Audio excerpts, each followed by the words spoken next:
శాస్త్రి గారు చాలా రోజుల క్రితం మన మన ఫ్రెండ్ చైతన్య ప్రసాద్ గారు లేరండి, లిరిక్ రైటరు. ఆయనతో నేను సరదాగా ఒక పద్యం రాయమన్నాను. షేక్ హ్యాండ్స్ మీద పద్యం రాయండి, మనం తెల్లారేస్తే కొత్త వాళ్ళని కలిసినప్పుడు meet mister so and so అంటే షేక్ హ్యాండ్ ఇస్తాను వెంటనే. దాని మీద ఒక పద్యం రాయండి అని అడిగితే ఆయన రాత్రి అంతా కూర్చుని రాసి తీసుకొచ్చారండి. సరదాగా మీకు అది వినిపిద్దామని. తలలోన పొలుసులై జిలపెట్టు చుండ్రును గోరార హాయిగా గోకు చేయి.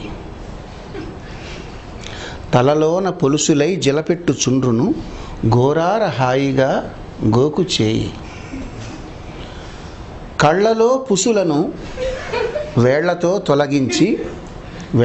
తొలగించి వాల్జూపు సొగసు కాపాడు చేయి.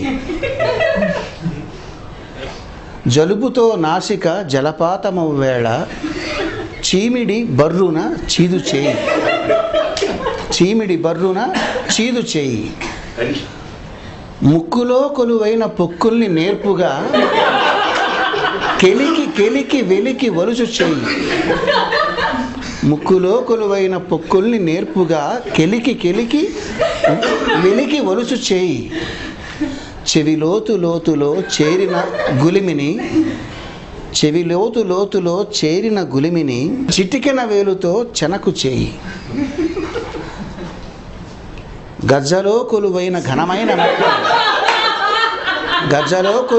ఘనమైన మట్టిని గజ్జల సందులో ఘనమైన మట్టిని నలుగు పెట్టిన ఎట్లు నలుపు చేయి. కురుపుల గాయాల దురదల్ని కడతేర్చ బరయంచు బరకు చేయి. మలమూత్రముల కంపు చెలరేగిపోకుండా పుడిసెడు నీళ్లతో కడుగు చేయి. లేదా అమెరికా వాళ్ళైతే టిష్యూ పేపరుతోన తుడుచు చేయి.